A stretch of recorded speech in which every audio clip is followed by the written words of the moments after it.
Keys, right? Keys. So he'll be up here in a second to hopefully get him reacclimated back into Bitcoin. So we just getting the live roll. I just want to say, wait a minute. So right now, he's from Harlem.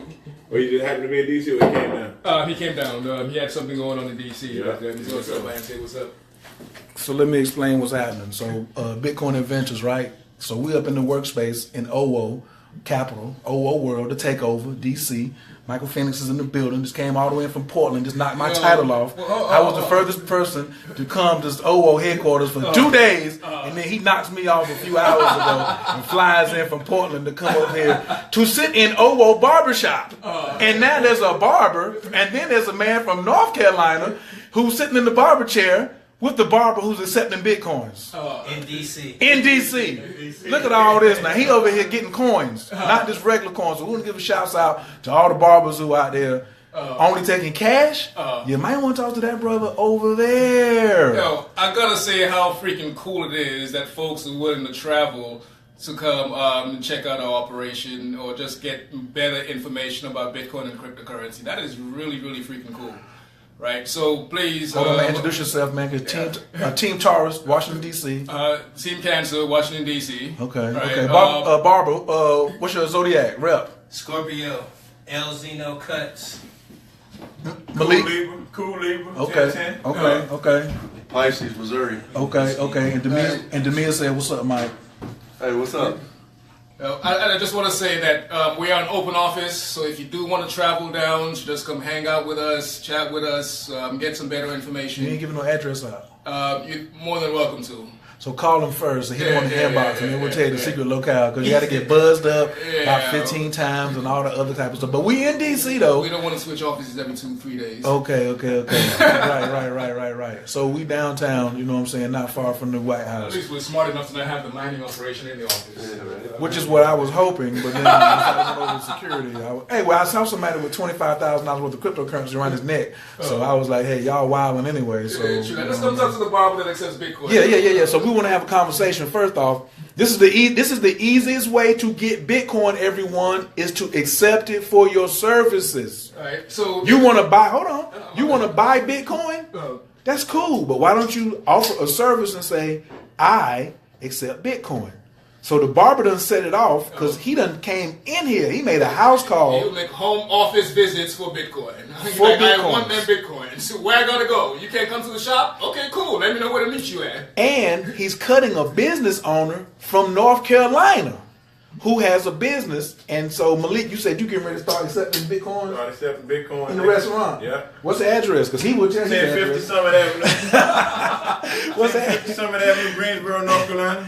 They know where everybody knows where some cafe is at. It's legendary. Yeah, it's legendary. Legendary. You went to A&T, if you're Aggie, you know about it. If you're in Greensboro, growing up, been raised, you know about it. Winston-Salem. You like good food, you know about it. You've been to you got the best salmon patties in North Carolina. I'm waiting on some other restaurant to jump out there. Damn! They talking big. Best salmon patties in North Carolina. Since we mentioned A&T, look, I need some of you super nerds to come through and hit us up. We're looking for cryptographers. We're looking for C++ engineers. We're looking for developers.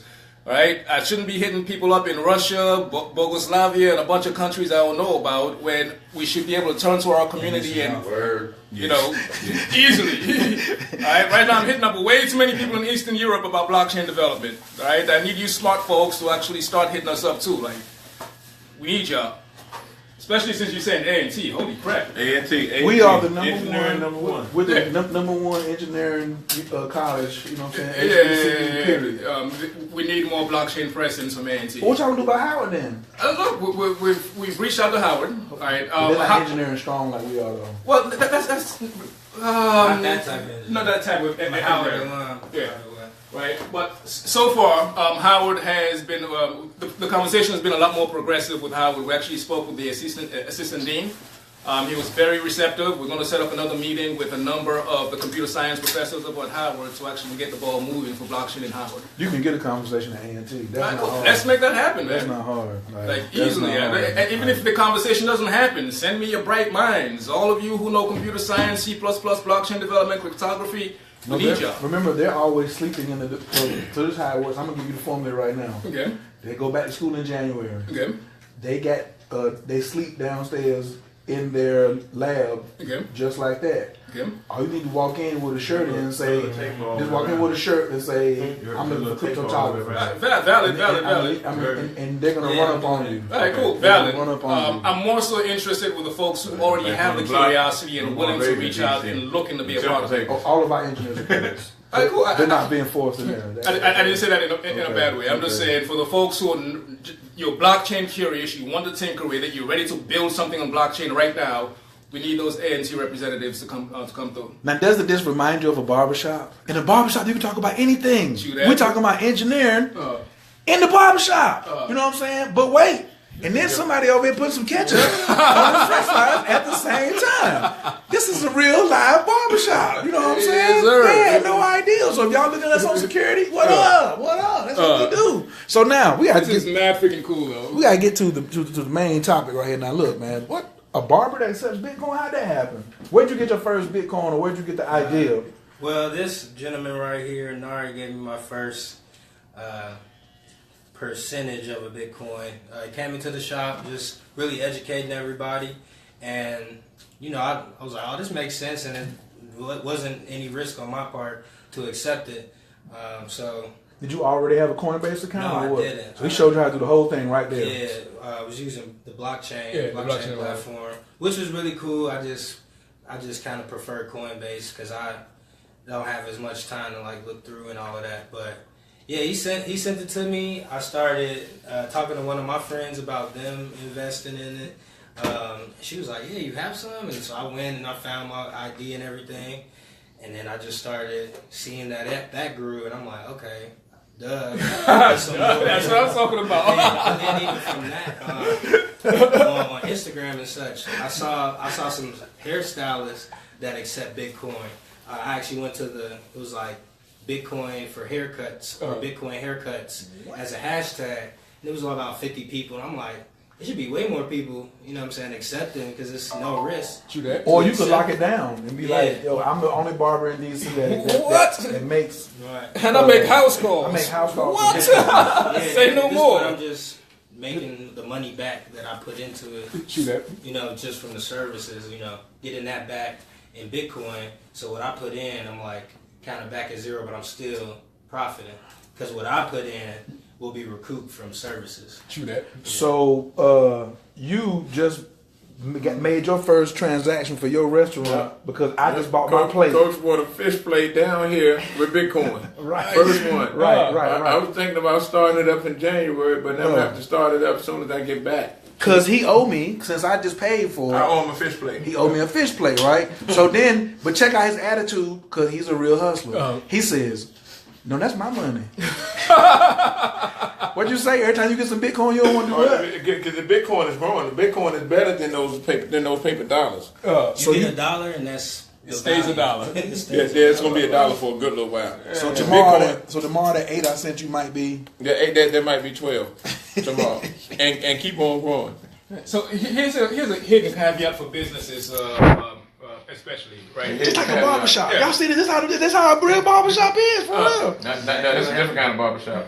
So there've been plenty of times where. You don't want to do Kareem on shout out? Hey, K-Dub, what's up, mama? Right, there's a lot going on in the office, as you can see. Right. Prepare John, please. We'll likely go see the mining setup after this. Good. Right. So for businesses, a hidden caveat.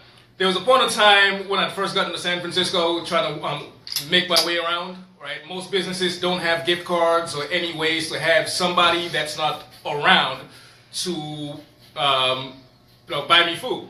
Right. So when I got to San Francisco 2010, I got there with my backpack that has all my clothes, everything I own in it.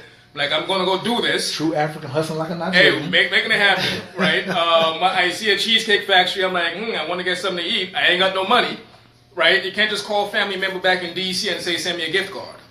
With the Bitcoin scenario, just like right now we're in D.C. and he just ordered a fish plate.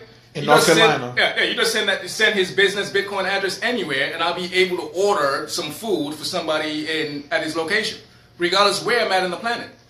right? That's a serious hidden caveat that folks should pay attention to as well, right? Because birthdays, Christmas parties, Valentine's Day, whatever. Giving your kids money. Yeah, there's going to be a reason for somebody else to want to buy a gift card at his restaurant that is not in that location now, and now you can do that profitably. Bam. Now we got to see why this joker came all the way from Portland. Why he's eating. Like, why did you break my record? Being the longest person, I came all the way from Atlanta. I thought I was doing something, which I think I was. No. Right. But cool. But then he gets 2 times that because he come all the way from Portland. Two times. Right. So what is it about cryptocurrency or blockchain or OWO that made you say, yo, I'm going to take my weekend, get over here, and then I got to go back tomorrow? Yeah. So high level, cryptocurrency and this type of cryptography is the way of the future, hands down, no questions asked. And for me, understanding technology the way I do, I know that part of the cryptocurrency, the stability of the cryptocurrency lies in the network itself. So the more nodes that are on the network, the more stable and the more robust the network becomes, and the more it becomes a viable thing in the real world, and the more it can scale. It's clear to me that Inari has a depth of knowledge about this technology that I don't have, and I'm finding it quite difficult to scan YouTube, read articles, all that other stuff. Forget all that. Go to the source. Let's go to the mouth of the water. So, like, I'm here in immersion as best as I can get it from the man who has the plan. Nice. So. Man came to see your brain, your black nerd Jew. That's what a little black nerd look like right here. There you go. He run the barbershop. He run the coin agency. Man, are you sure you ain't clipping on those?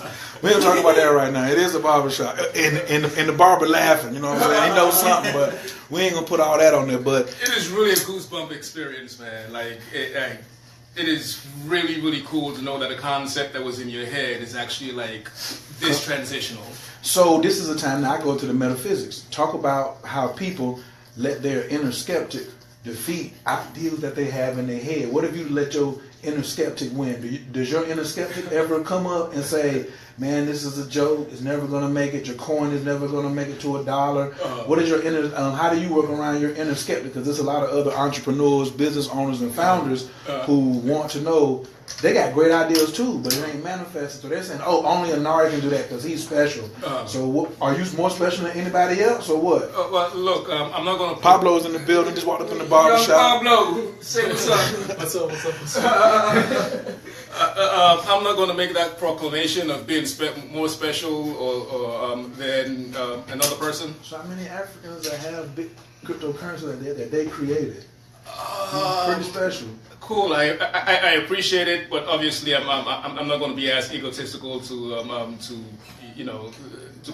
proclaim that loudly. Okay. Right. Okay. I understand the significance of it. I understand what it is. Look, it's been plenty of times that I said 50 years ago, like, FBI would have been ready in this office already, right? You're not going to have this conversation going on about creating your own cryptocurrency 50 years ago. Right. So I understand how powerful the opportunity is.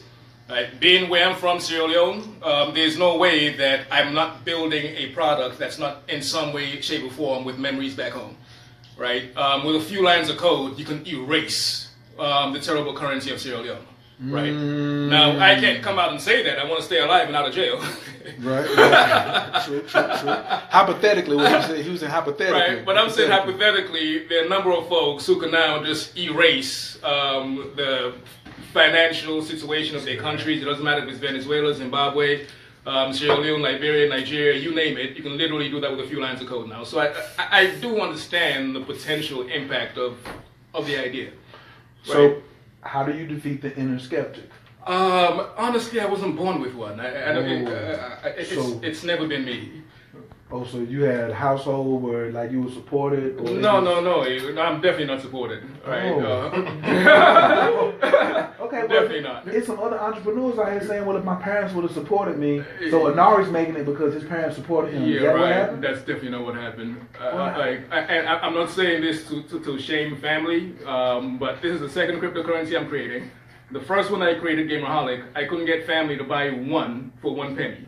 They never owned Gamerholic, but I still had it on an exchange for over 2 years. So think about that. right? It just wasn't my concern to be worried about, what my inner belief was not telling me. So you're driven by. I have no idea, man. To be quite honest with you, I get an idea and I have to get it out of my head. So how is it that you not like? That's what I'm saying. Like, yo, like, look at the office spaces. You see this? His dream is like living amongst other offices, like other people who are dreamers, and it's manifesting. So, but that's just to say I did it by myself. Again, team is very important. I have an incredible team. So you got a support squad. Yes. Now, yes, I have an incredible team. Do you hang around skeptics? Do you let skeptics hang around you? How important is it that your environment be skeptic free? It really all depends, right? Initially in conversation, there's going to be doubters, cool. But if 2 weeks down the road, 3 weeks down the road, regardless what the data tells you, right? If you're a skeptic that's blatantly ignoring data, I can't be around you. You're not a skeptic at that point. You're just stupid. I'm sorry. Yeah, right. Ignorance is ignoring the data is all around you. If you're willing to ignore data, that's up to you. Like if you go outside and the clouds tell you it's about to rain, you're not going to ignore that. You're going to go get your umbrella. That's what the data is telling you. Why would you ignore data elsewhere? That doesn't make sense. Mm-hmm. That's me right there.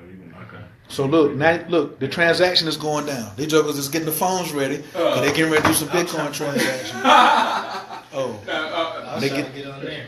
I'll come here, bro. What on the on the Facebook? On the line. No, yeah, I was trying to see what your name was on there. Kyrie, what you mean? He can't go to Malik. He looking for me. Yeah, Give me that, man. I'll find it myself. Thank Yeah. Yeah, man want to come through. He want to come through and be like, yo. He want to come through and see. He want to come through and see himself. You know what I'm saying? He right here getting money, and we live right now. There you go. And then, bam. Share that. Yeah, share that right there. Let them know you up in cutting hard.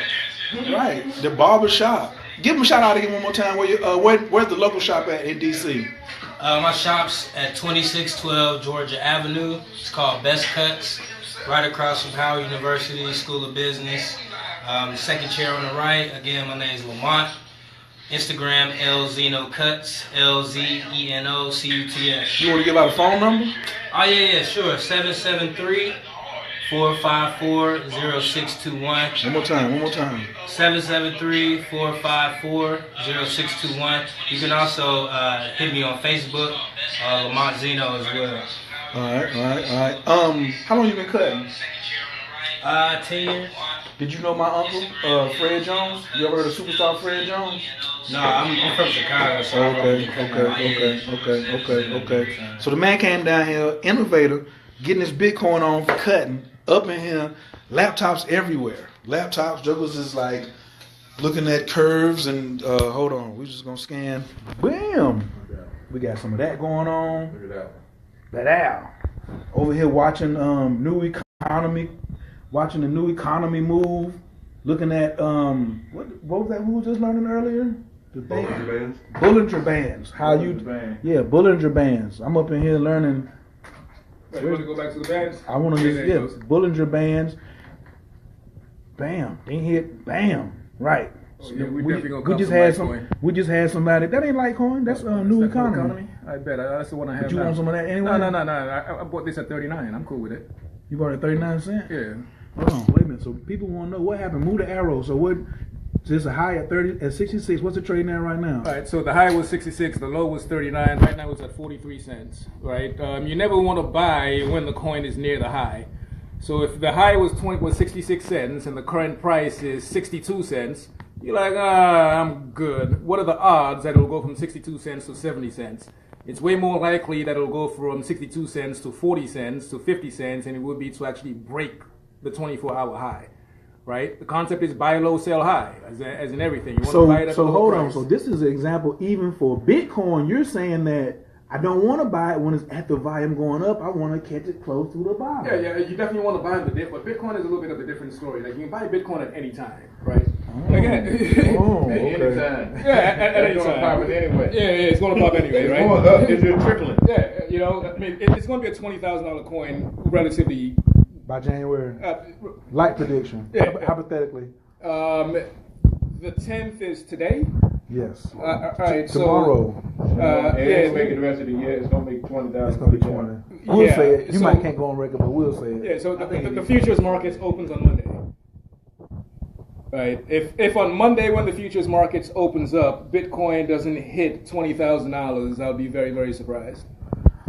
So I need to go on and buy whatever I'm buying tonight. Yeah. Let me go and let y'all know that right now. I'm going to tell y'all now the rent is going to be late. If my landlord is looking right now, your rent is getting ready to go into Bitcoin tonight. What? What's that? I don't know what is he. I don't understand. That's the Bitrex joint. What's I don't the understand. line? Oh yeah. What's a mind? Yeah, what's a mind will tell you. But Bitrex has the high low. So look at the barber now. So the barber is in here. The barber is in here learning and getting this game on to know how to go to what to mine. Now wait a minute. You telling me that you cut hair and you've been in here like just peeping just like a regular barber does, right? Getting that info. Hell yeah. Why you cutting? You learning about Bitcoin at the same time? I mean, I gotta do a lot. I gotta do both. I gotta have something to buy something. Take dough to make bread. Now we're gonna let Malik come in and teach a little class today about the horse race. Nice. So y'all haven't heard about the horse race. You got to give them this one right here. Okay, well, the example that I was trying to tell Coach earlier was about when I used to be a young kid. I had a best friend of mine, and his grandparents used to always go to the racetrack. Mm-hmm. And for a little while, I would tag along with them and go to the racetrack. Mm-hmm. But that whole racetrack thing was super boring. It's just horses running around the field, running around the track, running around the track. Super boring. Mm-hmm. So one time, guy, I had a couple of dollars in my pocket, maybe $8, $10. And I walked down with the grandson, my best friend at the time, dude named Jason. And he told me how to bet on the horses. Mm-hmm. It was just, a dollar this, dollar that. What do you call it? Where if it comes in any kind of way you chose, you win. If it comes in the way you wanted to, first place, second place, you win. So after I went back out to that field, $8. the racetrack was never boring again. That horse race was never boring again. It took on a whole new life. I was in the race then. Everything mattered to me then, and that's what I said. How I ended up getting started with the Bitcoin thing. I just, of course, I didn't know all the stuff, blockchain and cryptocurrency and who started what and why and how it's going to grow up and why it's not going up and all that. I didn't want to hear all that stuff. Money, this, that. So I needed to do something to get me all the way interested. So I put a little money into it, actually just a couple of weeks ago, and that changed everything. You interested now, ain't you? Everything started opening up to me. The blockchain, the how dependable certain coins are. What makes a coin grow? What keeps it sitting still? What keeps it going backwards? Everything started to matter then. So now I'm all in now. I see where it's going now. I don't know, and I'm like some other people say, if it ain't been stopped yet, it ain't gonna be stopped. Yeah. I don't even know how. Good luck with that. Yeah. And look at, as soon as you spent some bread, now here you are, less than a month in the game, sitting in a headquarters of a new coin that ain't even hit an exchange yet, can ask any question and get the answer like that. Oh, yeah. Or you can just be quiet and listen and be like, yo, Kanye talking, let him talk. He gonna answer the question. You know what I'm saying? I move a little fast, everybody. That's me. Sometimes I don't be feel like waiting. I want to get to the damn question. But here go the craziest part about the story. Business owner, world traveler, Malik, you want to tell them where we met? How far we done came now? So I tell us, so I just come out of prison and no money. I just catch the bus and walk, and I was selling meat. I was selling meat door to door, and right around the corner from the place where we would meet up and load up the trucks was a gas station that I would stop by, and he worked at the gas station. He was a cashier at the gas station. But the way we connected, of course, where I am and where my potential is two totally different places. And I seen that in him, like, what the fuck you doing in here, in the damn gas station? Because he was talking these, these $1 million moves, but he in the gas station. Selling blunts. And here I am. You can't tell me I ain't no $1 million guy already anyway, no matter what's in my pocket. So here I am, I linked up with him. I said, oh shit, what the hell? You know, so from then I just made certain people my cousins, and he was one of them. And like on Saturdays, if he didn't come through there by 12 o'clock to gas up or something, I'll call him and be like, "Is you good? Where you at?" You know what I'm saying? Like, cause I would enjoy him coming, and then he'd be like, "Yo, we running behind today. I see you when I get off." Cause he know I'm gonna hold him for 45 minutes. So he's sitting there, buy what he gonna buy, truck out there running, getting gas, and then he at the counter as other customers talking, and we out there talking about $1 million ideas. We're talking about big money. Like this is like on East Wendover, across the street from GTCC before you get on 85. Okay, so and I was riding a scooter. He come pick me up in a brand new Camaro this morning. And he was in the halfway house driving a meat van. And I still got his name up under, it said Malik Capital Meats. It still say I got him saved up under the same thing. So just grounding us, you know what I'm saying, of like where we come from. So don't think that it's too late. You know what I'm saying? You got jokers, you know, and why did I talk to him? Because it wasn't long before I got out of prison before he did. You understand what I'm saying? So now, and then he owns... Now I just sent him some money for a plate of food at his restaurant. That is a legendary restaurant in Greensboro, North Carolina, that they had let close down. You know what I'm saying? And then all of a sudden he came back, whatever he had to do to get the funds out, because he's an unashamed opportunist for the show. Now it's back open and operating at full tilt. You know what I'm saying? He said he do got to go back and hire somebody. He got to go make nice. He got to go back and make nice with somebody. He got to go back and make nice with somebody this week. So the other thing too, we talked about skeptics. So Anari was talking about how he doesn't have an inner skeptic. So now I want to just talk about, well, you just got mentioned how you handle skeptics. So remember Malik was telling me about how the dude was talking about the cryptocurrency can't make it because the United States ain't gonna let that much good energy be used on no cryptocurrency and you know mining and you know the Japanese. So can you give Malik and the audience tell us about what are the types of mining? Because the other night you were telling me about browser mining. Michael flew all the way down here. He want to hear about mining. So what's the difference between setting up a rig? What's this mining initiative? Because Malik definitely wants a mine. So Malik, if I told you you can get a mine for $1,500 and they pay you $300 a month, do you want one? Well, yeah, that's a no-brainer. Right. Michael, do you want one? Kair, that's a no-brainer. You know what I'm saying? I'm trying to see what we can do for like $3. A whole small business. So you did that 10,000, 15,000. That's $3,000 a month. Easy. Every business should have a mining operation. And paid for in 5 months. Well, yeah, paid for in 5 months. And so on month it could be 6. sooner than that, depending on the price of the coin. Could be sooner than that. Because you juggling Bitcoin yourself too now. You got some place to keep it. It's got to be safe. So what's some of the things that he needs to know when you get your mine? Yeah. What's some of the things about security of your mine? Right. Well, so you got a restaurant, right? Every single business should have a mining operation, right? Because you can put that in the basement, put that anywhere where you know it's difficult for people to get to, and that thing is just running 24/7, right?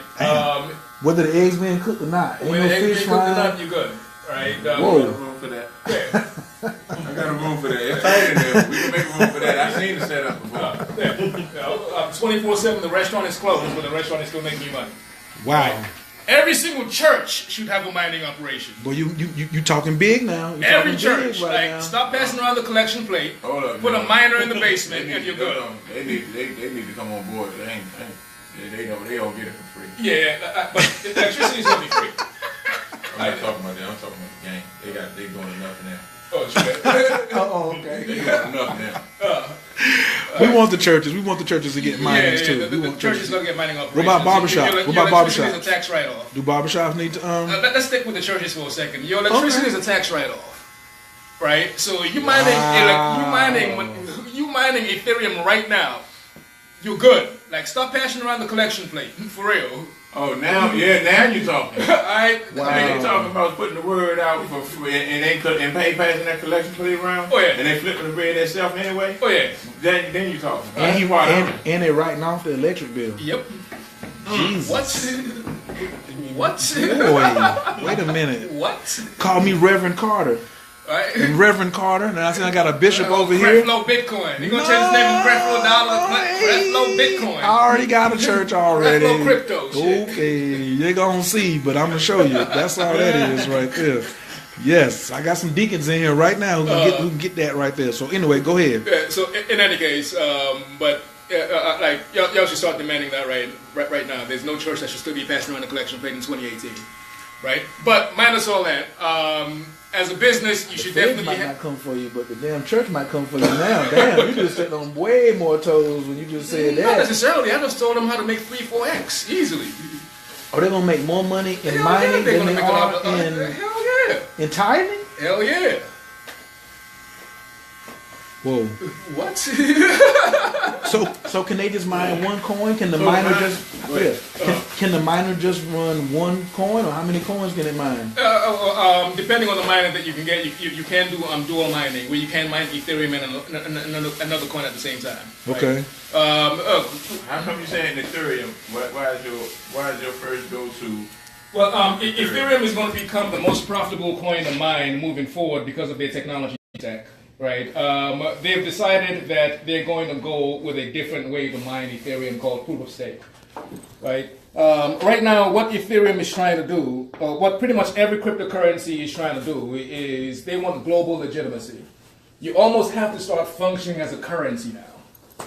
Right. You need to have the rules in place where your coin can have some kind of international stability. Right. So Ethereum right now is at 450 and some change, and they want this coin to go up to $1,000, $1,500, $2,000, whatever the case. How do you make that happen best? Is by actually having means in place to control supply, right? Right now, Ethereum is unlimited supply, and they have to get a little bit more confidence with their billionaire investors on how Ethereum can become a better stored value like Bitcoin. Right? Bitcoin is a great stored value because there's only 21 million of them. There's never going to be more coming into play. So the only thing that can go up is the value of the coin itself. So Ethereum now, they're making these decisions to say, okay, well, how do we control supply in an unlimited coin? We could make it so that each time an Ethereum transaction happens, we're going to burn off a fraction of that so that the supply gets shrinks down a bit with every transaction. Right? So you mix that with proof of stake mining. The proof of stake mining is going to make it so that you don't get as many Ethereum being released into circulation as currently. So they're doing everything they can to control supply. If you start mining Ethereum right now, one is 150. If it gets to $1,500 within the next 90 days, that is way better a profit than mining any other currency. Everybody wants to mine Ethereum right now. So USI has a contract with Ethereum. They have most of their rigs It's impossible mining. for you to have a contract with Ethereum. If they're promoting that, that's nonsense. What? They may have a contract with a mining company. They may have their own mining operation, but you're not going to have a contract directly with Ethereum. That's not going to happen. Gotcha. Thank you for the clarity. Okay, absolutely. So now so that's a rig. Mm-hmm. And you also was like, yo, we need single moms need a rig. Mm-hmm. You was like, why should a group of women get together and like go in on a rig? Mm-hmm. Remember? Or why should a football team go in on a rig? Why should they go in on a mining rig? All right, so let's have a conversation about women in the cryptocurrency, or women in general. Okay. Right. We in the barbershop. Hey, y'all better press 2. I need y'all, everybody who will share this video, please press 2. And we're going to talk about women and cryptocurrency, so do not hang up the phone, okay? And Anari is speaking. Make sure you say this is not based on the, you know how they do that thing? Like, this is not based on the... Yeah, put some kind of disclaimer with it, you know what I'm saying? Yeah. Fellas, this may be advice you don't want going out. The sisters, women in general, this may be advice. This is not Steve Harvey advice. I'm not going to tell you to think like a man. Oh, good. That's the worst advice I ever fucking heard in my life. Think like a man. No, you're a woman. Think like a woman. Right. So, in my honest opinion, right, I think that a lot of women are maybe in a bodily understanding or misunderstanding of empowerment. Say it, man. Say it. Go ahead and say it. Go ahead and say it. Go ahead. We with you. Go ahead and say it. Tread me carefully. No. Ain't no tread carefully. Go ahead and say it. They don't know your address. Go ahead and say it. They don't know your address. All right. So I don't think that there are a lot of women that are in empowering situations. Wow. Right. Single or married? Single or married. Okay. Right. And it's a broad statement, and hopefully it doesn't get held against me. No, they said hallelujah, and another one says spit it out. Right. And I also don't want it to seem as though that an outsider is needed for a woman to be empowered. That's not what I'm saying at all. Okay. Right. But I think that there's already an assumed role dynamic where the male has these responsibilities and the woman in turn does not have as many empowering opportunities. Right? I think that's just the norm we've moved forward as a society.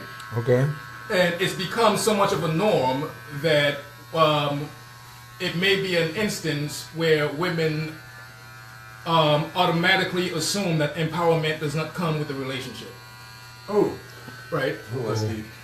So we're in an age now where every single man in this room that knows about cryptocurrency, when they get in a relationship, they're in an empowering position, because the minute that you tell your woman, here's a Bitcoin, you've given her some incredible empowerment.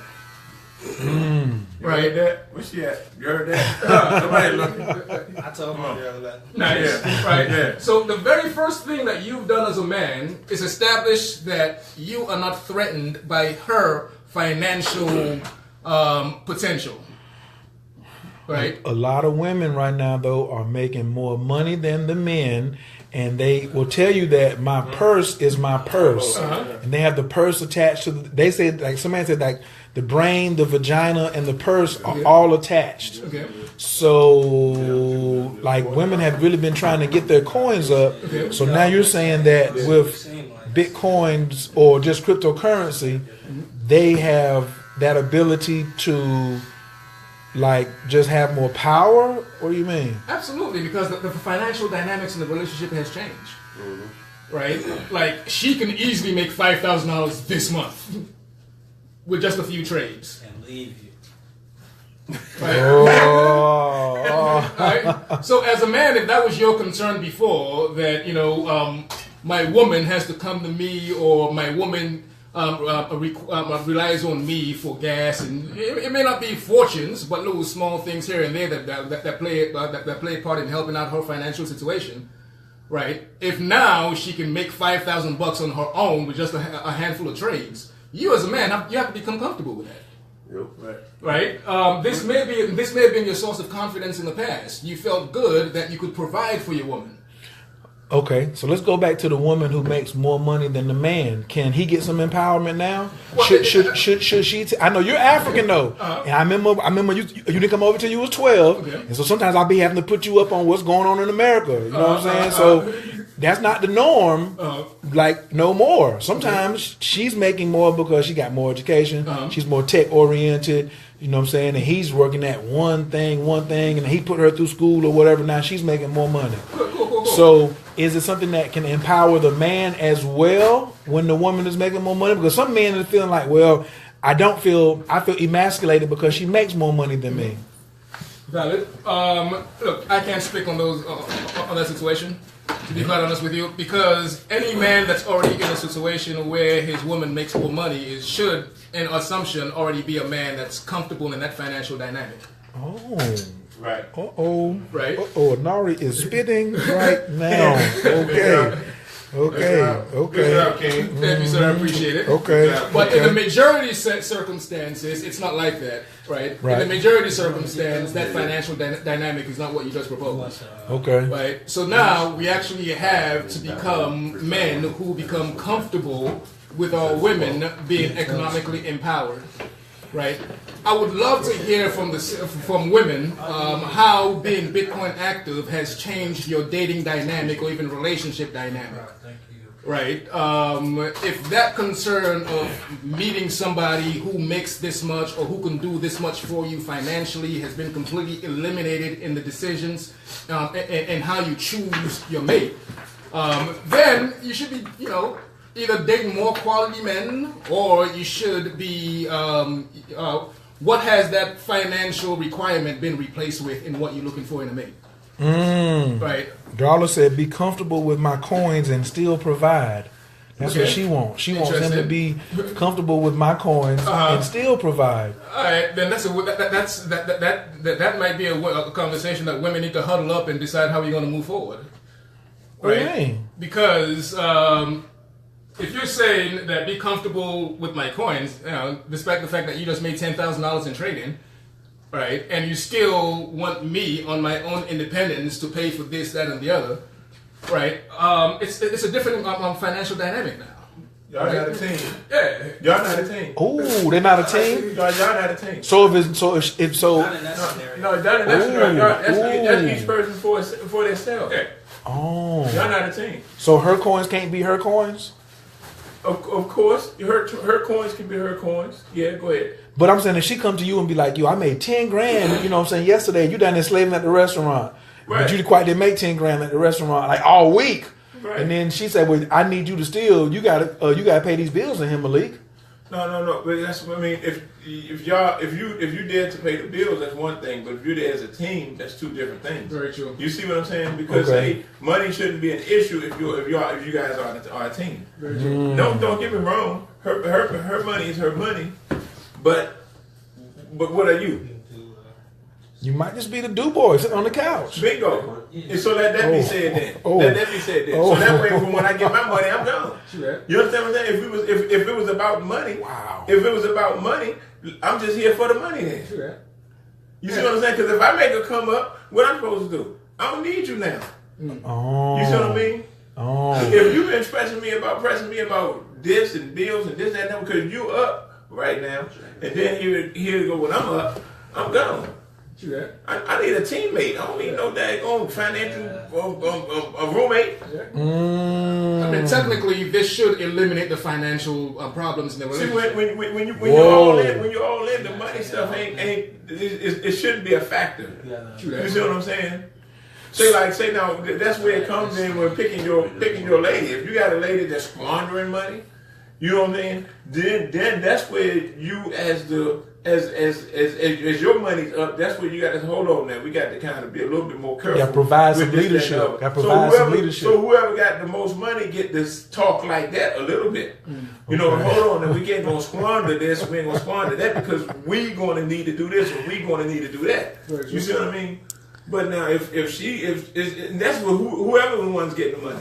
Because if I was getting the money, I'd be saying that same thing. Hold on, now when you come in with $3,000 pocketbooks and all this and that, and you use the card, not your card, use the card. That's the house card. True that. You know what I mean?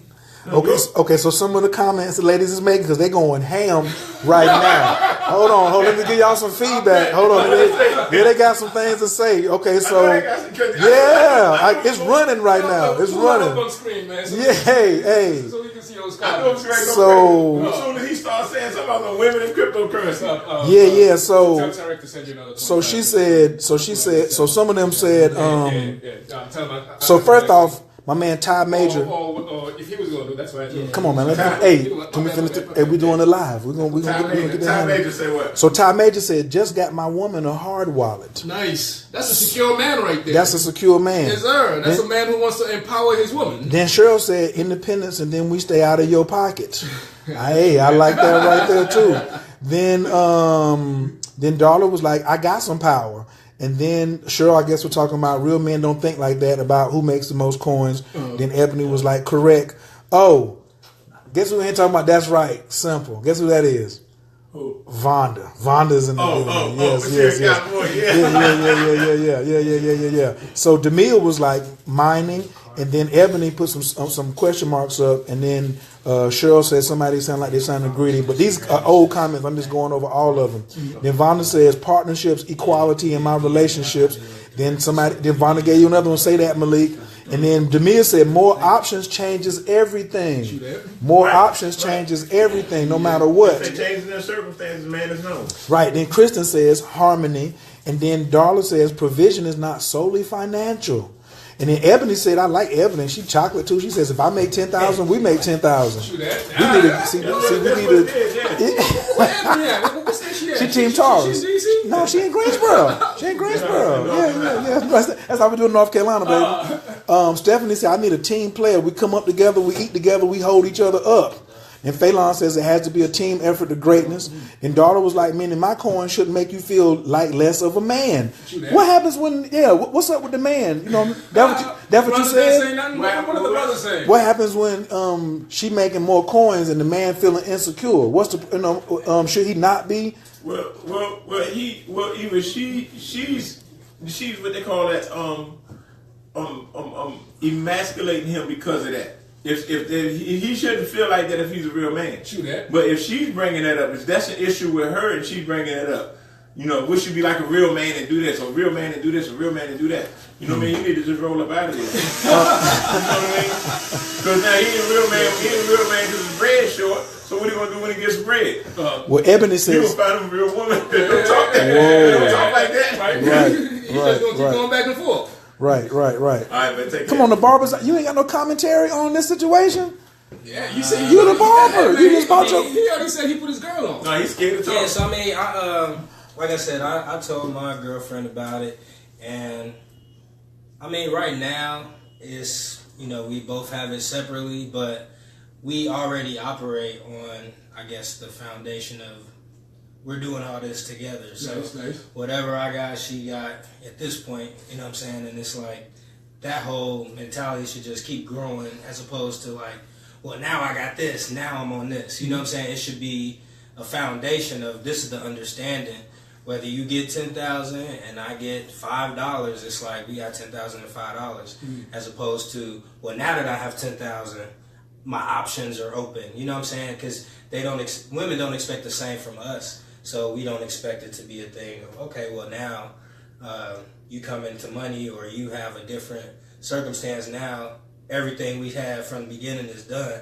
It shouldn't just start all the way over. Basically, is what I'm saying. So if you come into it as this is what we're doing collectively, then that's what it should be on my end. And so then you can just holler at her and be like, yo, we was up in the office and Litecoin getting ready to come up. So then if she want to buy some, you provided wisdom, insight, you know what I'm saying, leadership. She didn't have access to come up here tonight and learn all this about mining and stuff like that. I'm calling her right when I leave. But I mean, there's some people that's not their thing though. Some people in the family, you the hustler. You know, they cool with the stable money. I'm not going to use my Nara made a whole face right there. I'm not going to use my lady as an example. I'm going to use my mama as an example. A while back, I tried to get my mama to start a business on her own. And one of the things she said... give me the address. Hold on. I'm supposed to be taking care of my man. From him? Yeah. Okay. Oh, what's the product? Hold up, man. Give a shout out for the product. Oh, this is one of two products that I have. Can you give me that other one? So our company is called Growth. We have two barbershop up in this joint. All The soap natural right there. grooming products. So I wanted to show them this one, the new packaging. This is our first product, the all natural hair and body soap brick. And you accept Bitcoin? For this? Yes. Yeah. That's the only correct answer. Yeah. So we sell online, but online you can't purchase with Bitcoin. Tonight, not tonight. Not yet.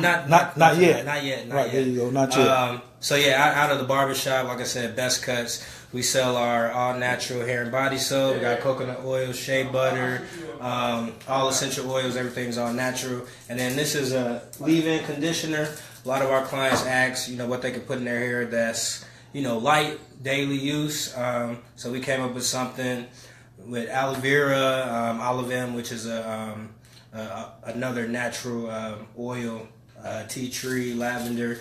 All of these oils are good for your hair and skin. What's the website they can get it at? www.growth, and that's GREAUXPH.com. Oh, right there. That's GREAUXPH.com. Yep. .com. Growth.com. All right. Support the man's business. He ain't taking Bitcoin, but hey, if you send him a message though, he might set something up. Okay, Malik, go back to what you were saying. Where was we at? You were talking about, I guess, not having the competition or something like that. No, he was saying he was going to tell his lady as soon as he get in the car. So about some women, some people, that's not their thing. That's not their thing. So and sometimes in some of the best relationships, a man is probably like the hustler, the go getter, to go find. You was telling your mama's story. Right. Okay. Right. And in a lot of situations, it's like that. So, like in a situation like I experienced this with my mom a while back. I asked my mom about starting her own business, and I just gave her all the information and all kinds of stuff. She had all of the tools and know-how and everything. She said, "No, when you get here, long story. When you get here, you can do all of that stuff of a business stuff and all that stuff. Just let me know what I need to do, and I do it." So some people just let them know just get them a program and then they'll do the program, but they don't want to go through the ups and downs of starting a business. They don't want to go through the setting up this and every day it's an uncertainty. So my principle, what I be saying is that women want leadership, and when they just want assignment. So even if it's something that you need her to do, go drop this money off or go pay the bill. Like, they'll be a part, but they don't want to like call all the shots because there's more responsibility. I think that women are always looking for good management skills. I will step all the way out there. The best women are the best managed women. I said that. I think that the women. Okay. Go ahead. The best women are the best managed women. The best women who can handle management. Because an honest woman is letting you know that she wants some management. She does not want to make all the decisions. And you get the woman who's making all the decisions and making the most money, she tired. She like super tired. And she's like, she's frustrated because she got to make all the decisions. So women love them some management. So the better the leaders are, that's why they're looking for a man with some balls. When you got some balls, they're ready to do what, like you said, your mama, that's what your mama was saying. He got some balls. When you handle all that, then tell me what I need to do. That means if your daddy would have been a gangster and was like, tote the pistol, she would tote the pistol. If he'd have been like, keep the house clean, she'd have kept the house clean. If he'd have been like, you're going to have to go out there and work and sew these pants up too, she'd have done that. But I feel that women are much more receptive, but I think that also turning them on to acts that are empowering in that act. Like if she would learn how to shoot a pistol, then if there would ever a chance where he fell on the ground, she would know how to get somebody off of her. You see what I'm saying? You're going to learn in the way that you do it. I want you to go down there and get the business license for me. I got to go talk to the contractor. You don't want to go down there and talk to these people, these men and stuff, but just go down there and fill this paper out and then you sign for it and stuff like that. Yeah. Uh-oh. Well, I believe that we're definitely the protectors of women. For sure. And all the way out. And they want that. And everything. So we're definitely protectors of women. And we're responsible for our women. You see what I mean? So like if I use the example all of the time where if your lady broke down on the side of the highway, the first thing somebody gonna see her and say, "Where's Kayed? Mm-hmm. Where's Kayed?" Right. At the very least, Kayed didn't show about what to do with that car, how to get off the highway real quick, what to do in that situation, or where's he at? Where's boys at? But if you are broke down on the highway, nobody's going to say, "Where's his woman at?" You see, wow. Nobody's going to say, "Where's his woman at?" I mean, it could be an accidental fire in the house, but if she's known to have a man, everybody's going to want to know, what did you do? What did you do to save that house? What did you do to save that family? But nobody's going to say, what did she do? Nobody's going to say, because it's not, innately we are supposed to be the protector. We're supposed to have that umbrella of safety over our women, right? Now, as far as who's getting more bread and who's doing what and all this and that, whether they need to be managed or not, I don't know that, because I'm all over the place when it comes to all of the stuff I do. So in my particular case, I need certain help with, women are the ones that can do all of the multitasking. Mm-hmm. They can do 6 or 7 things at one time and everything work out smooth. She a better nurturer than you too, ain't she? Definitely that.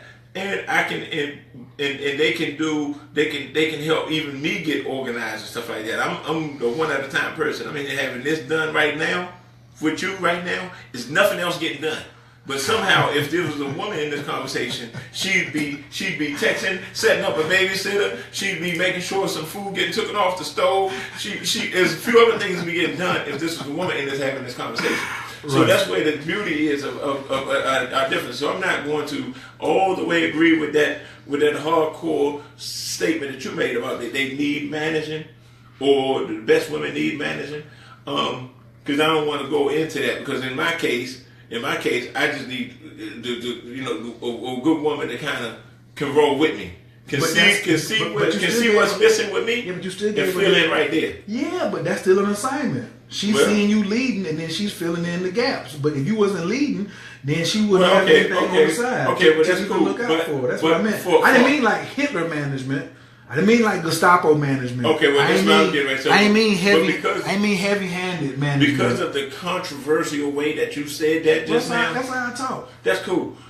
I don't even got time to get into them. I don't even want to get into them. I say the wrong thing all the time, but that's one thing I want to stay away from. Right. Well, this is time for me to tell my story before I ask Michael Phoenix what do you think. I think Adam was a pure punk. I've really been saying this about Adam in the Bible. Because Adam had Lilith first, before Eve. He had who first? Lilith. He had a wife who was made from the earth just like him, and she was his equal. And Adam cried like a girl and said, God, she too much. And God removed her and set him to and took a lower thing. Instead of an equal, he made Eve out of a rib, an extra rib. That's why she was so weak. Now, hold on. That was the first chump move. So I want you to count fingers. First chump move was he couldn't handle a woman who was his equal, made from the same thing he was made from. Mm-hmm. 2, he went crying to God about it instead of handling it himself. 3, he got a weaker replacement. Damn. Side piece.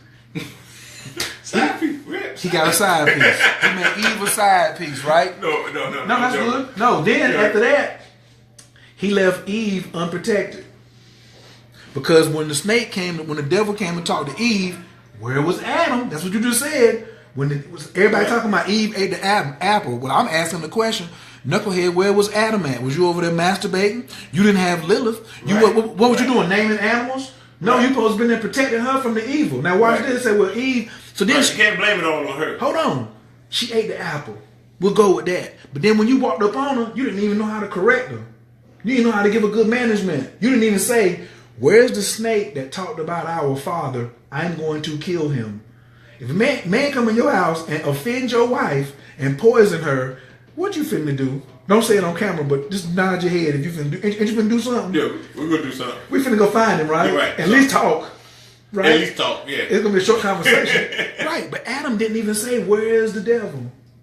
He bit into the same apple and led into the same thing. And then, when God shows up, he hides and then blames it on Eve. Adam was a sucker. And then what happens? They get put out this great garden. Me and you got to work so hard because of sucker ass Adam. And that whole principle goes to evil prospers because good men don't stand up. The whole story of Adam is about a good man didn't stand up when evil was present. Say that to them. That's a good one.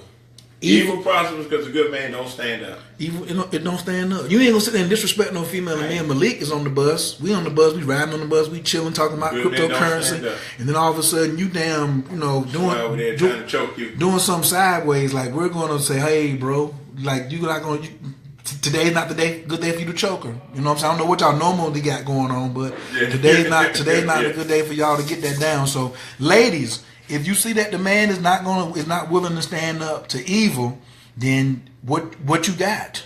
You see what I'm saying? That's a good one right there. Now we gotta go over here to Michael Phoenix and see what he got to say about this whole situation. He been all up in the cut. What's your take on this leadership thing with the ladies Sure. And the men, come on, give it to me before my battery dry out. Let me be as succinct as I possibly can be. Okay. So the way I view it is that This is a real barbershop, y'all. we all have took it somewhere way deep. we all have our own creative capacities, and we all have our own intelligences, and we all have the ability to work together when we choose to. Mm-hmm. And when we choose to, that's where the magic happens. And when we're all able to collaborate in such a way where my strengths are brought to shine, your strengths are brought to shine, and the weaknesses that I have are buttressed by someone else's strengths, that makes a relationship where the synergy of it is greater than the individual parts.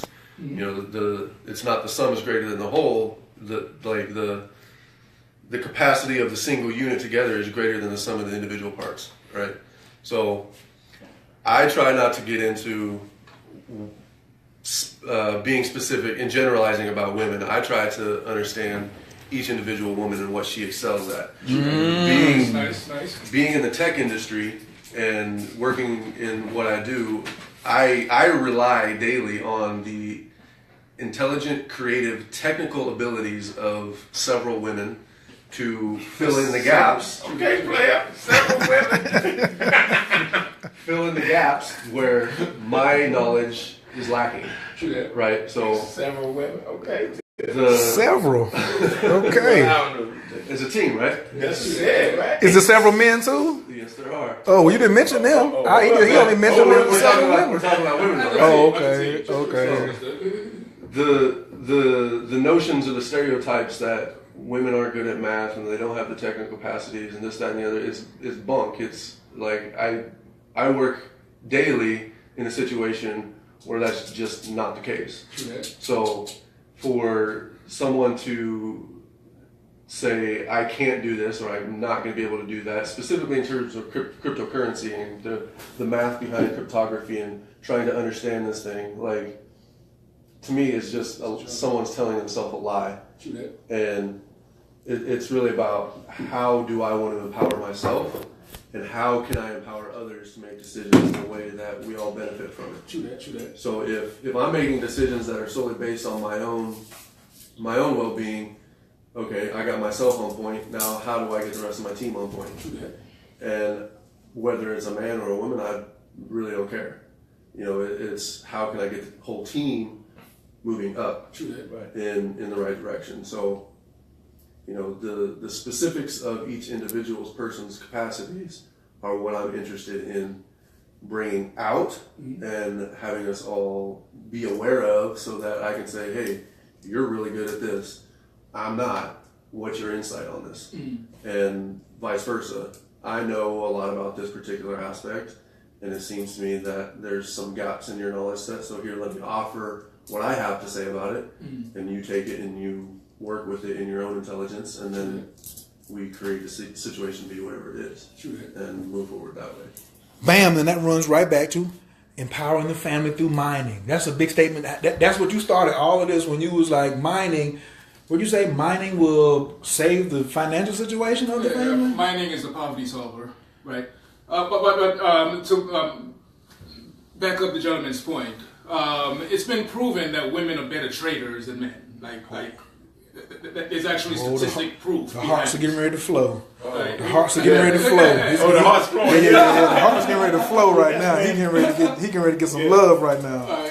But again, it's not Nari saying this. This is like people way smarter than Nari. No, he ain't gonna say it. It's not him saying it. But it's like women CEOs actually perform better profit-wise than their counterparts, right? So to talk about in that situation where she came up $10,000 trading, and she's saying that, well, I need him to handle the bills too. That can easily be solved by saying, look, biologically, according to DNA, we know who the better person is to make trades, right? So let's allocate $2,000 that only you can make trades with. Right? We know our electricity is this. We know our rent is this. We know the water is this. You got $2,000. Flip that. That's how that's supposed to go. Now, it can even be my own personal $2,000, and it touched none of your $10,000. Right. But now it's your job to make sure that the lights are on, the water is paid, the rent is paid through that. Wow. I like that. Mm-hmm. So if I'm polyamorous, I'm going to make more money. Yeah, you're going to make a lot more money.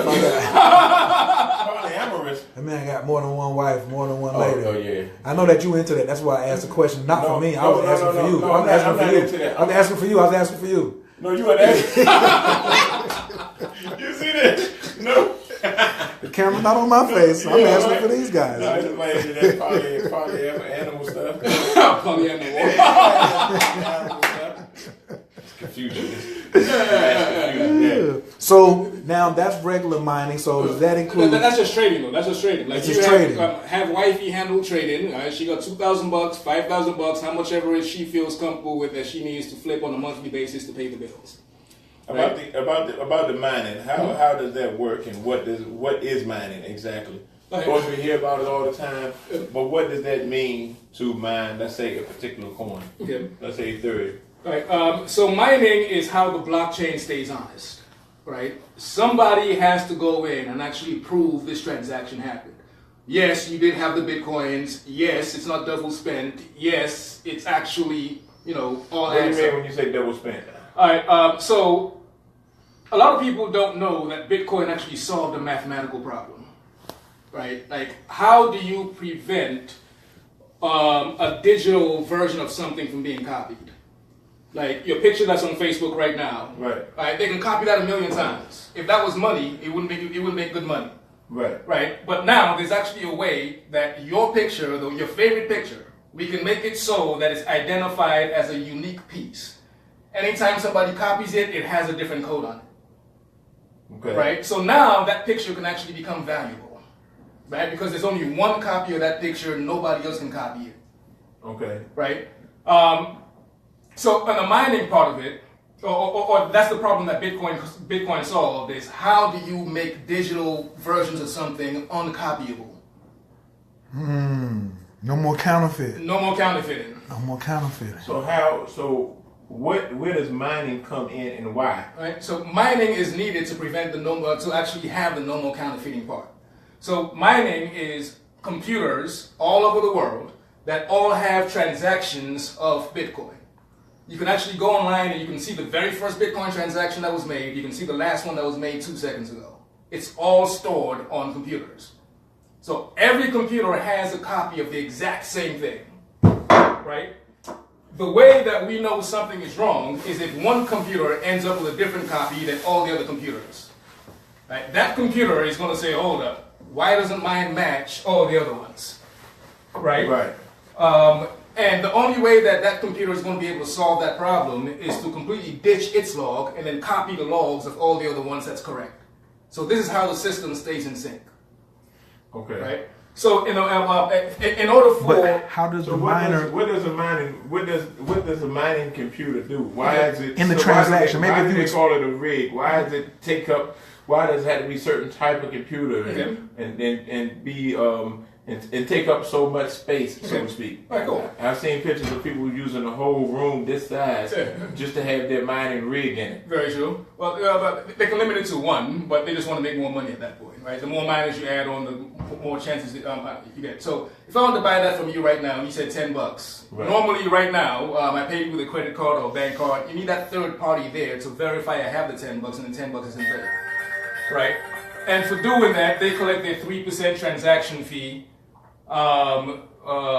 PayPal, credit cards, or whatever. That's how they stay in business. Right. Right. With the mining part, when I send you that $10 equivalent, there's someone downstairs that I have to let up. 1 second.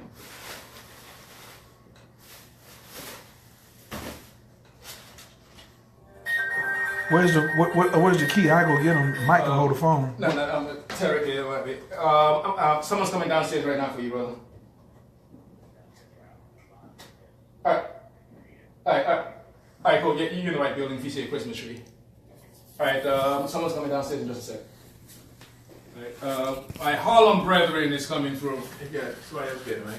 I'm gonna give him the key. Yeah, you're gonna love the story of the Harlem brethren. All right. So with the Bitcoin, when I sent you that $10 in Bitcoin, Yeah. it's encrypted with a key. That transaction is encrypted. Yeah. Right. Miners then have to go in and try to crack that key. Right. A miner does nothing but solve algorithms. Right. It's a dumb computer. You can't put a graphics screen on there. All it does is just solve algorithms. That's it. Right. So it's going to try to guess as many times as possible what cracks this key. Right. So when you hear about hash rate for in mining, the hash rate is just how many times per second, how many calculations per second can your miner run. If your miner can run 100 calculations per second, it has nothing against a miner that can run 1,000,000 calculations per second. Because that miner that can run 1,000,000 calculations per second is going to have a way more higher probability of cracking that key than yours that can run 100 calculations per second. So what's the difference? What's the difference in computers, or what's the difference in a miner that can calculate 100 or do 100 calculations per second as opposed to one that can do 1,000,000 calculations per second? The That price. size? Yeah, the size, the price, the motherboard, the chips in that miner, and so on and so forth. Okay. Right. So my Mac could be more powerful than that Dell. It's no different. Right. Right. So why would that transaction? How would that transaction reach your computer? How would that transaction reach your mining rig for you to make money? Okay. So when that Bitcoin transaction happens, keep in mind the Bitcoin network still exists, right? So the minute I send that transaction, there's a broadcast to the network that this transaction just happened. Right now, it has 0 confirmations. That means no miner has gone in yet to try to crack this, right? The way that it works now is that the miners would actually look at the coin, at the transaction that has the highest transaction fee. It's no different than PayPal with a 3% transaction fee. But you may want to get yours processed quickly, so you're willing to pay more than somebody else in the Bitcoin ecosystem, right? Right. So you want to pay $5 to get your transaction done right now. The miners will then sort through which one's more profitable. Oh, this guy wants to pay $5. Cool. Let's try to crack that code. So it's going to try now as fast as possible to crack that encryption that was sent in that transaction. Right? Okay. It cracks that encryption. It proves that this transaction actually happened. It can look through your logs. Yes, this person actually had the money to spend. But now this is what actually seals it onto the chain of transactions to say that yes, this is a legitimate valid transaction. And the miner, the computer that actually does that, gets rewarded with the transaction fee. So this is how more Bitcoins are released into the ecosystem. Right? Yeah. So that same 3% that would have went to PayPal, MasterCard, or whoever, it goes to you, your computer, because you're using your electricity to play a part in solving these Bitcoin transactions in the blockchain ecosystem. There has to be an incentive for you to do that. Right? You're not just going to use your electricity just because I hate banks so much that I'm willing to pay $20 more for electricity for this new banking system. So how does what gets you the work? Mm-hmm. Of course, you have your computer set up with robots or something like that to look for work. Yeah. What's to keep you working, and what's in it for you to promote your next door neighbor getting a mining rig, or your whole neighborhood getting a mining rig? The first question I'm going to go with your first question is, how does the transaction know to come to my mind so I can make some money? Well, the transaction doesn't know to come to your mind, all right? The transaction just goes in a pool of unconfirmed transactions. Okay. Right? The miners themselves may be looking at this pool of unconfirmed transactions, and through that they're going to look at which one is the most profitable to try to settle right now. Right? Right. So your miner says, this one has a $10 transaction fee. Peace, King. All right, what's up, man? Hey, all right, how you doing? Hey, all right. Well then, brother, it's been a while. Yes, sir. Man. Welcome. Good, man. Hey, good. All right, good. Everything's good. Excellent. Jasmine. Hey, how are you? There you go. Hey, Please, come on in. We're in the middle of a Facebook Live stream. all right. I'm going to get a drink. Yeah, discussing Mining. and In the barbershop. education. But please, have a seat. I'm going to bring some more shares. Okay. So you see, the mining process is why we said mining can alleviate poverty. Because if you're in, like before, you had no other chance. When somebody swiped between Visa and MasterCard and so on and so forth, then you weren't getting any of that, even though you was, only one company had a monopoly on that. And then companies started saying, hey, I want to get into the transaction side of that, Okay, so that's kind of like the principle of mining. And I wanted, Malik is still asking some good questions, but I wanted to get into like the browser mining too, because that's what the OWO coin is on. Phelan says, why do you want to crack the key? Oh, I got Michael Phoenix right here. He can answer some of these damn questions. Get over here. Yeah. They said, so Phelan wants to know, why do I want to crack the key? Why do I want to crack the key? Cracking the key is what actually solves the mathematical problem. So For me to get my money? yeah, so that's how the ledger proves itself is the next hash that goes into the hash itself that goes into the algorithm that cracks the key is what allows the next chain, the block on the chain, to be verified as accurate, because the algorithm proves out that this hash that went into the algorithm then creates the nonce that goes into the algorithm creates that the next block on the chain. So it's finding that hash that is essentially what you're trying to do by cracking it. So once you find that hash, then you can say, hey, I found the next block, and that gets transmitted to the network to say, hey, this is a valid transaction. And then they go through the process of saying, yes, we agree, blah, blah, blah, blah. And then that becomes a legitimate block on the chain. And then they go into the next one and try to find the next block on the chain by cracking the next hash. And that's why they call them dumb computers, because the computer is the actual miner. So like, think of yourself as a employment agency, right? And you pay all the bills, but you make all the revenue, and then you have to feed or pay a check to the people that work at your employment agency. So if you got a room this big as we're in right now, full of computers that are mining, you own that mining farm. Right. That's a mining farm. So if you got one, you got a rig. More than one, you do have a farm. Now you might have a mining garden, I would say, if you got 2 rigs. But once you start going in and like putting some bread up and, $5-10 grand, and you got a couple mines going, a couple of servers and things like that, now you have a farm. That's why that's the big business. That's what I said, mining, because if you own more mines, you got a house and it's paid for, you want to take out a mortgage, guess what?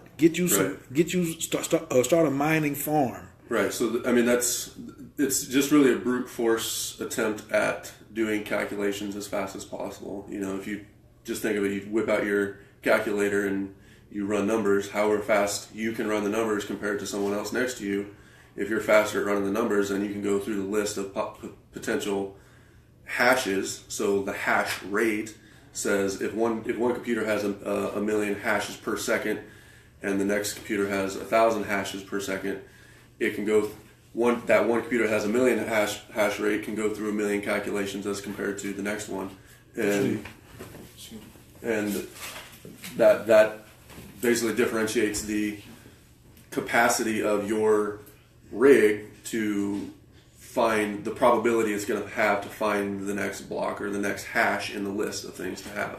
Why or how does it use up so much electricity? That's an excellent question. The more calculations it does, it's the more processing that's happening. So if we look at it from a hardware perspective, the bits that run through a computer are just on and off of electricity. So 1 is on, 0 is off, and as that switch gets flipped back and forth, that's electricity doing that. So a rig that does 1 million hashes per second, there's more flips of the switch that's going off and on, which means there's more electricity going through it, so it's going to consume more from the power grid. So people are trying to make processors faster to process more payments or transactions so people can get paid more?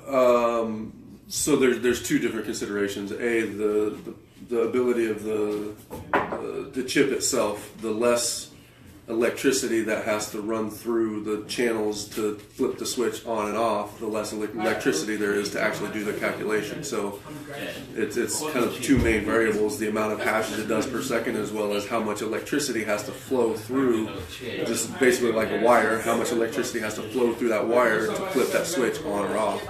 So the smaller the channel that is used to flip that switch, the less electricity there is. So when looking at a rig, you have to think of both the hash rate as well as the amount of power it does to do that calculation. Somebody asked, can you turn it into solar panels and furnaces?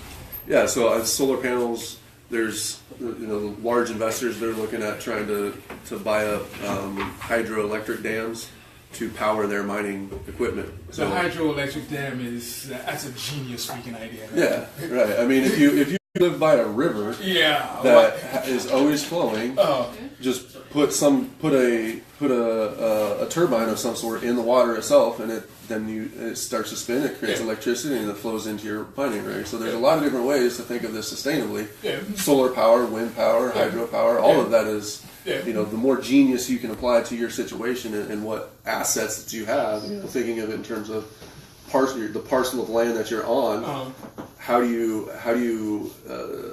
strategically think about the amount of wind that you have, the amount of sunlight that you have? Do you have a river, or like what are the different assets on your parcel that you can use to set up a structure to feed in the electricity that you need to pump it? And if you can set it up sustainably, such that you always have a profit bottom, then you're always making money. Jack. Yeah, so if you have a knowledge of sustainable electric power grids, use that to your advantage.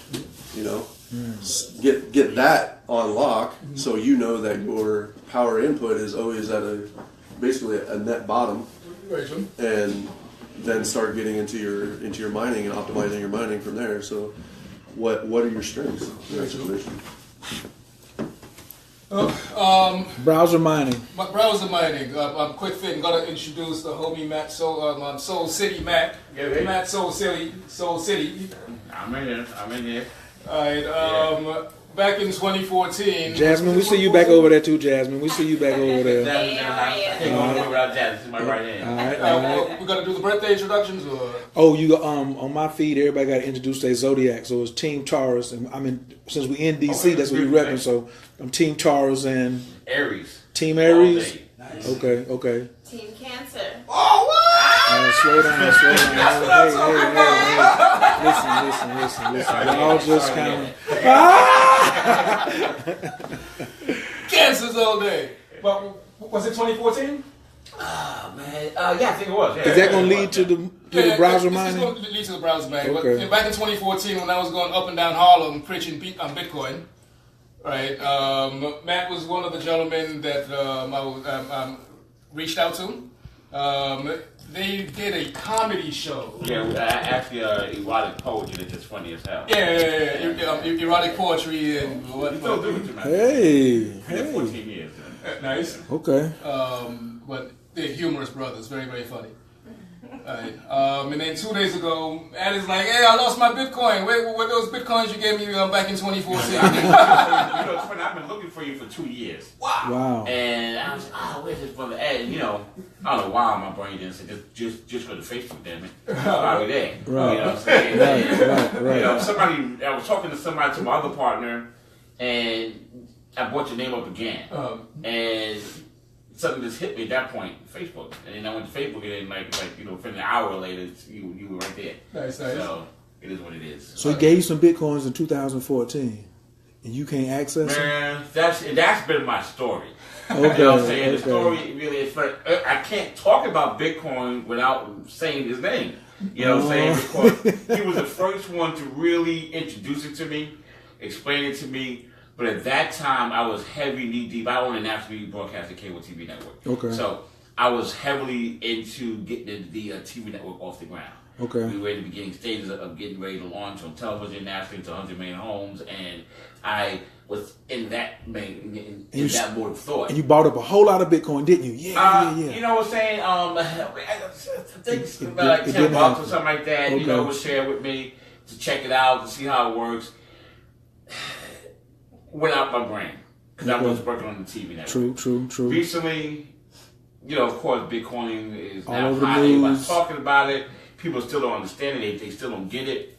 And I was like, damn, shit, I got some Bitcoin somewhere. You know what I'm saying? I need to check this out, see what's going on, and really get back into it, and really, and, I just can't find them damn Bitcoin. I can't find the wallet. I don't know what's going on, and I'm looking under all kind of things for my wallet and stuff. Well, it's not really a real wallet. It's somewhere else. But, Right. So, but I keep talking about it. His name keeps coming up. I got to find his brother and just reacclimate myself with him and start to discuss it again. Get myself back into. I got with a group.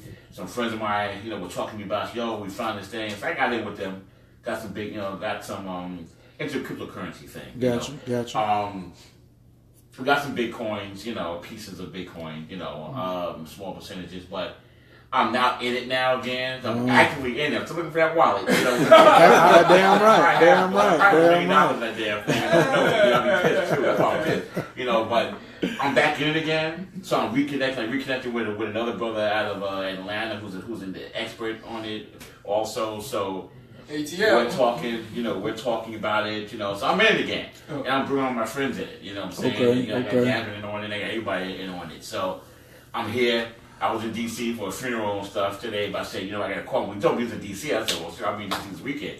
We got to link up. For sure. You know what I'm saying? So I am trying to find them dead Bitcoin deal. Damn right. I came all the way up from Atlanta to see him. Okay, well, all right. So, and then he coming back down next week. We got a black tie Bitcoin ball that this sister's having. She's a Bitcoin enthusiast. Oh. So he calls himself the Bitcoin purist. Okay. So I said, I got to splash you and put you in the room, you know what I'm saying, with everybody else. Black tie Bitcoin Ball. What's Right. it going to be? It's going to be Perimeter Center, Atlanta. When? Sunday the 17th. Sunday the 17th. So you're invited. I don't know if you can make it or not. It's $40 and you gotta come on through. And they only taking Bitcoins. So I got to pay with a Bitcoin or pay with Bitcoin. How much is the price in Bitcoin? $40 in Bitcoin. Oh, whatever that's gonna be. Bitcoin. So it's gonna be I got that. .0. Exactly. I know we got In my Coinbase wallet, I'm in it now. Wallet. Yes. I can transfer over $40 to them. And I can get in the door with my black tie. Jasmine, pull that up on your phone, Jazz. Pull that up.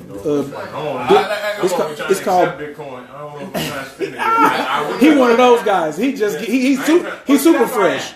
That's right. I'm already know what it is. I'm gonna save a whole bunch of I money. give you this little regular piece of paper. I'm gonna drop a bunch of money into it, but hey, you gotta. So both of y'all rather give me $10 than give me $10 in Bitcoin. Absolutely. I lost a lot already. I'm not trying to get up any more Bitcoin. Hey, on a different note, that Bitcoin. No. Quick question. No, we gotta get back to the mining. On the cost to transfer money with Bitcoin. That's what we need to find a cheaper way. Like I was telling him, I want to be able to. I just sent him $8, but the whole thing was $22. Yeah, you should cost have me. said that. I got to pay for my fish plate. I wanted to be first. Right. So you're the first one to buy a fish plate at some cafe with Bitcoin. I bet. He owns a restaurant. By the way, he owns a restaurant. So he says in North Carolina. Over 23 restaurants around the country. That kind of restaurants is my thing. Oh. I can run restaurants with my eyes closed. We don't talk. There it is. There we go. There we There we go. go. Not with the Bitcoins and stuff. I'm talking to you about that. So he wanted to say he won't start accepting it. So I was showing him an example, and I was like, I might as well go ahead and make the first purchase. Okay. So I was like, what's Bitcoin for a burger? No, fish plate.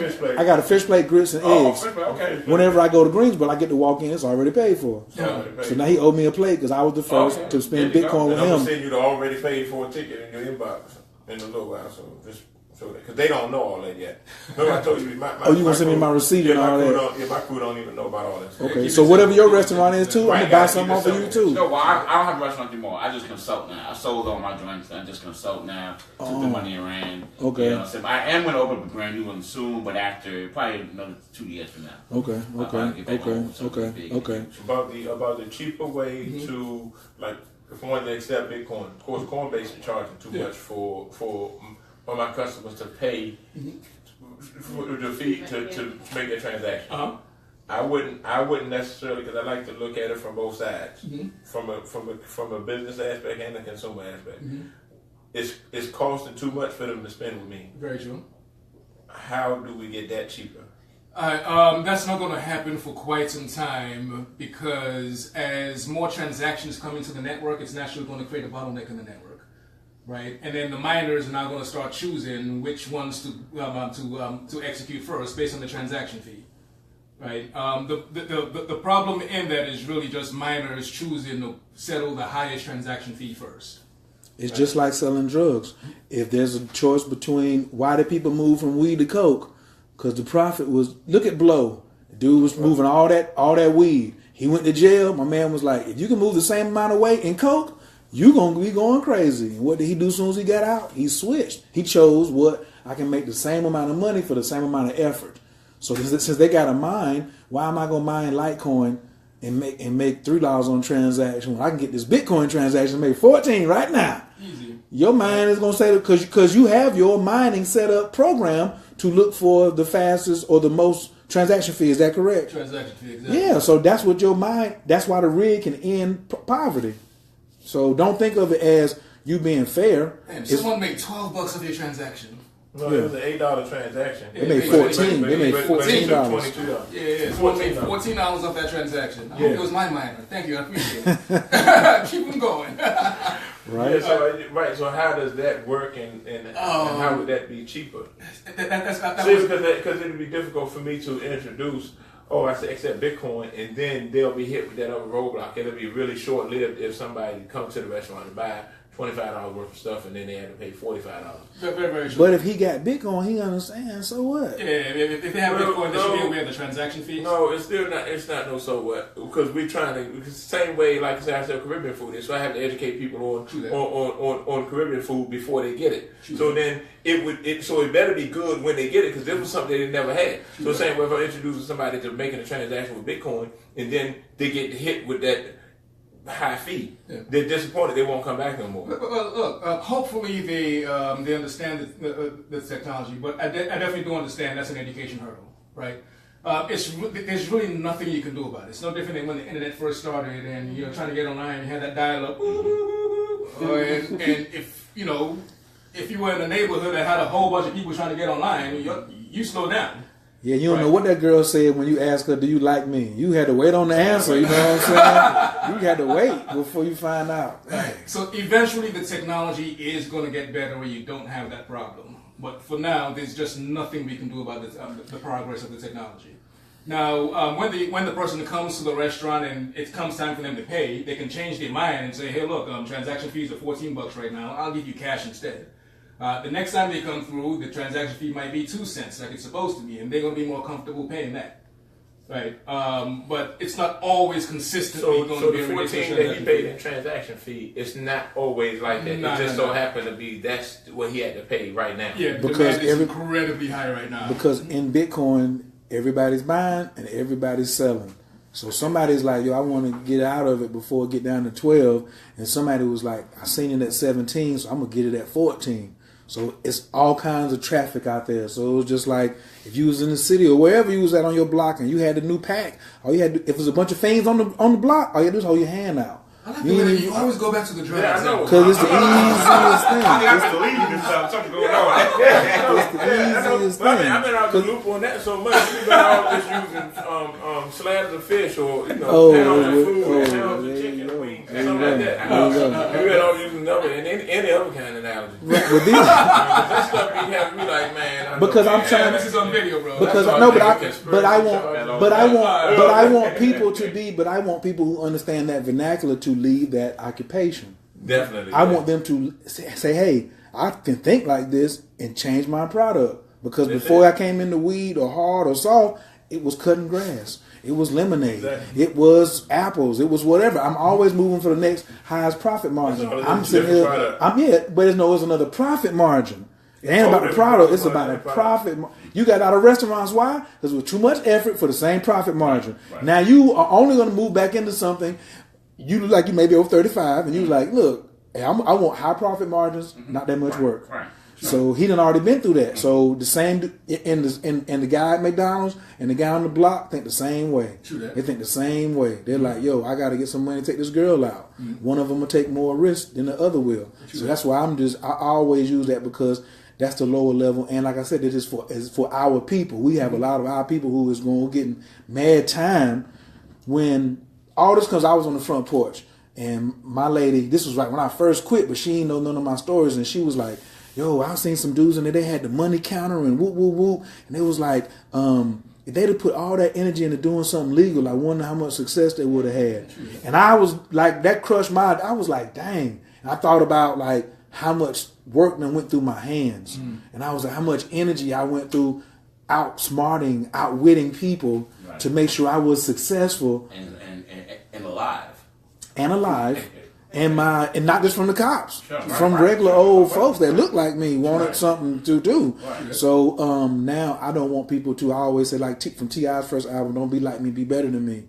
So I just use that example. You know what I'm saying? So that's it's important to let people know they're gonna execute their good ideas too. Yeah. I want everybody to liquidate, man. Liquidate, get out the game, and get you a mine. Yeah, man, get up some that's something and learn. I mean, I don't care what you're mining today. We can give out 3 coins right now. We might not give out the secret OVO coin. You know what I'm saying? But you should get you some OVOs. You should get you some light coins. You should get you some. The hemp coin is doing well. What you popping on right now? Right now, I'm looking into getting electronium. Everybody talking about that. Everybody talking about electronium right now. Yeah, I think 4 or 7, something like that. Electronium. Yeah, I remember when they started doing the top. Yeah, the penny at one point. Let me pull my computer out. actually about earlier. Well, I just want to. I was going to introduce you to him so you get your questions asked about mine. Got it. But as soon as this laptop come open, I'm gonna be finished. I'm going back to Bittrex and get the trading tonight. You know what I'm saying? Unless I get the green light on turning my box on. I believe it is. That's what I'm hearing. Came up a little bit. You know, maybe 6. You know what I'm saying? That's different. But I mean, considerably. If you want to find 5 or 6, I remember at one point, I have a friend of mine who got the penny. And then it went up to 7 cents. He was real happy and stuff. You know, he went I can imagine. I got 700. Yeah, he was like, oh, sorry, but I think he said it went down to 6 or something like that. It's around that area. So, he ain't upset. But I'm ready. You know, I'm just going to research. Like I said, on Monday when I get back, I'm going hard. I'm going hard in the research and make sure I study everything. Make sure Who you buying through? Right, we're on a couple of systems right now. So right now, I'm on USI Tech. Hey! Right, so who you buying the electronium through? Well, I don't know. I got to find it out. Oh, I'll show you. I'll show you how to get from Bittrex. He's in okay. already with that, so he's going to tell me how to get on with that. So I'm USI, and I trade.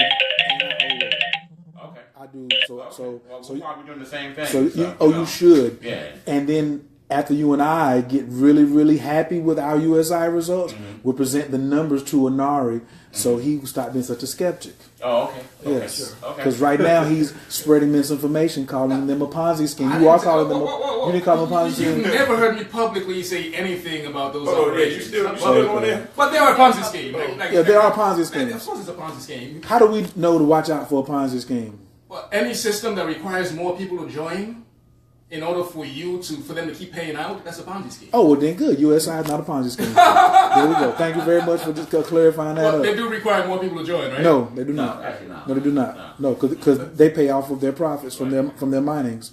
All right, cool. They have rigs. That's another way you can get in. That's the most walking way, if I'm not mistaken, you can get into that. Yeah. All right, cool. Then USI, I'll do better research, but from my understanding, you can't promise returns. That was somebody who explained it to you wrong. That was all. You can't promise returns of cryptocurrency. He not, but I can promise you returns on my profits. All right, cool. You know what I'm saying? Like, you don't get the ownership of that, and they're selling tokens. Cool. Within 3 years, one of us will be right. Because they can't keep it up forever if they're not doing it the right way. Okay, well, there we go. We'll find out. Okay, browser mining, so I can get off of here and let these people go. Mm-hmm. Browser mining. What is browser mining? So, in my opinion, my insights, browser mining, any of the new cryptocurrencies that are being created now, the only way that you're going to be able to compete is by having a vastly wide network of miners, right? I think that browser mining is going to become the foundation for social rewards, publisher monetizations moving forward. So what I mean by that is, right now, browser mining goes on. They just don't tell you about it. There are a lot of websites that you will visit that are using your computer to mine Monero. Monero is the most popular browser mineable coin, but they're just not telling you about it. So you can Google Showtime browser mining. There was a point where Showtime actually installed this browser mining plugin in their website. You're sitting on that website for 2 hours watching a movie, and that whole 2 hours they're using your computer to mine other cryptocurrencies. I love it. And it's way more profitable than ads or any other monetization format right now. Now, if you legitimize that and you make it a permission-based browser mining system, then I think you have great opportunity. So you can end up going to, let's say, WorldStar, for example, right? You get a pop-up notification from WorldStar saying, hey, look, we're mining OO. Click here if you approve to let us mine OO with your computer. That's gangster. Yeah. All right. So you can even have it split where WorldStar can say, well, we're mining OO. Click here. You get half. We get half. Right. Whoa, that's more gangster. Right. Or you can even start creating new engagement opportunities where you have a website that has a chat system on it. You want to be able to reward people for good comments. Right, you have the OO browser mining plugin installed on your website. Someone wants to give somebody props for their comment.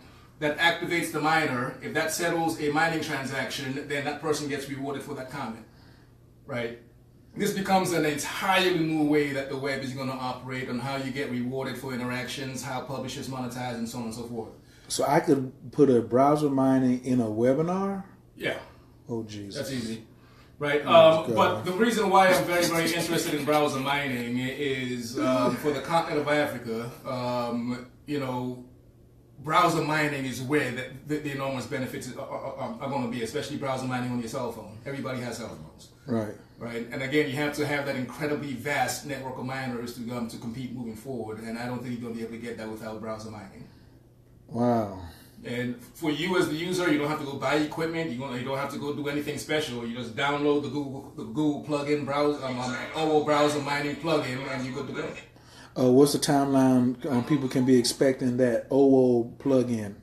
OO will be developed by the end of January. The OO blockchain will be ready to go by the end of January. Including the plugin? I'll keep you posted on that. Okay. And when do you think, you said like in browser mining will kind of be a little more socially acceptable? What do you think the timeline on that is? That's literally within the next 12 months. It's already happening now. Okay. Right? They're just not telling you about it. Okay. Right? Somebody just has to come out and actually legitimize the process of permissioned browser mining. So you're an innovator, early adapter for that? Yes. Okay. Well, that's it for us tonight. Y'all got you got a website, big bro? Yeah, www.soulcity.me. And you based out of New York? Yes, sir. All right. What's the address? Give me physical. Just find me on soulcity.me. Okay. Instagram or Twitter? Soul City, Twitter, and Instagram also. Y'all everywhere. Just Google you. Yeah, just Google me. Yeah, we're gonna show the arm. We're gonna show the pieces. Yeah, I'm down with stuff. Hey. I'm on something. I know what I'm doing. Hey, you kind of laced out over there. All right, Malik. I see your shirt says what? If you love your mama, what? Love your mama. Eat at Summit Cafe. Word. Yeah, Summit Cafe, 1050 Summit Avenue. Best salmon patties in North Carolina. Nice. And just come on through. Right, And you right still on challenging? A&T And University. you I'm still waiting on challenging? any restaurant to run up on me. Yeah. Okay. Restaurant. Not at home. You can't just run up I on me can't at home. compete with nobody mama. No. Okay. Michael Phoenix, you got a website for him or shout out? MichaelPhoenix.me. Nice. Word. And of course, what's up with that OO? OO.world. When the white paper's gonna be ready? The new white paper will be on the website in just a little bit, but the current white paper is there. We're just going to make it a little bit less technical, and it's it's a little bit more updated with all the conversations we'll be having. Word up. All right, Coach Khayr is getting ready to holler at y'all. I did get a preview of the white paper. I can understand it. You know what I'm saying? I probably have the lowest ranking of technical skills, like in Northwest DC right now. But I'm doing good. I think I got a brown belt. That my squad gave me a black belt because I know how to team build and facilitate. So you know what I'm saying? I did pass some tests. So thank y'all for coming through.